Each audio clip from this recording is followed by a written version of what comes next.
Hello everybody and welcome back to Tipsy Tuesday, where I have a beverage and I try to teach. Sometimes it works better than others. Today I'm going to talk a little bit about speed versus resolution. So when we're looking at cameras, there are normally two camps that a camera is going to fall under. It's going to fall under either speed or resolution, or it's going to try to achieve both. I'm really just here to advise you on, when looking at cameras, which one you might want to prioritize based on what you do. So resolution means that when you take a picture, there's a lot of information within that picture.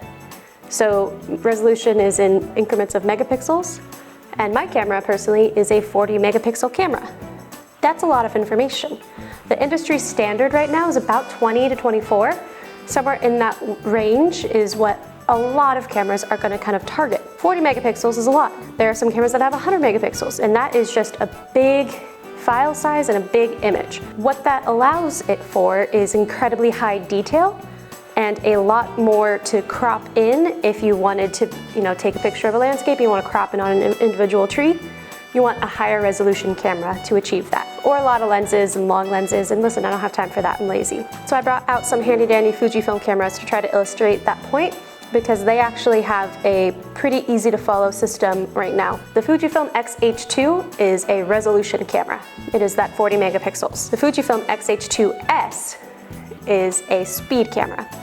The S actually stands for stacked, and a stacked sensor is going to have the speed. I prioritize resolution because I like to be able to completely crop in on my image if I wanted to, or if I want to do a large print, I want there to be enough information to really blow something up. Speed usually means that the readout on the sensor is fast. The way that camera sensors generally work is that they will go line by line down from the top to the bottom of the sensor and read out information, thus capturing an image. Go bloop. Now if you have a stacked sensor, that happens very quickly. So this is our image sensor, and it's gonna go da-da-da, da-da-da, da-da-da, whereas a slower readout might go da-da-da-da. The reason that high resolution cameras generally don't get to have the super fast readout is because it's a lot more information per line. So camera sensors kind of read from top to bottom. So say we're reading a book, and the book has big font and short sentences. That's gonna be faster for us to read as a camera. If my book is very detailed, there'll be smaller letters and more sentences, right? I think that's one of the best ways to think about it, is like, how long is it gonna take you to read a page of information as a human? If it's less information, it's gonna take you less time. If it's more information, it's gonna take you more time. Generally speaking, high resolution cameras aren't going to have the fastest readout. Now, this isn't just related to how fast the camera can interpret information, it's also how fast can it put it on a memory card. Now, your camera has just read a page of a book. How fast can it rewrite that onto the memory card, right? It's gonna have to write the sentence that it just read. It's gonna have to write it quickly. If it's going to have a lot of information, it's not going to write as fast.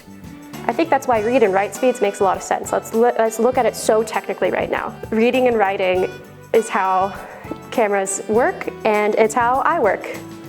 I read things, I write things, I say things.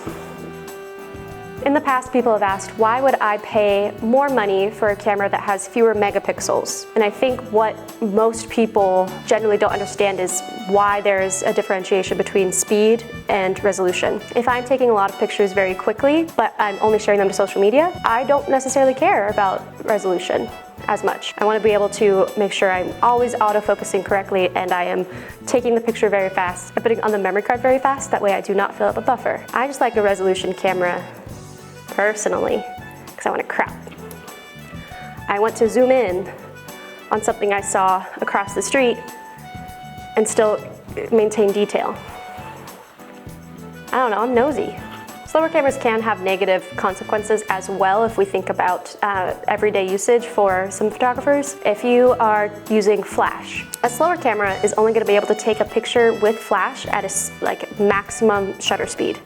Faster cameras might be able to push that shutter speed to be even faster with the flash's help, because it has a better readout. A camera with a slower readout might experience something called rolling shutter, which is going to be the subject of next week's Tipsy Tuesday, so stay tuned for that. But that is a side effect of having a slower camera.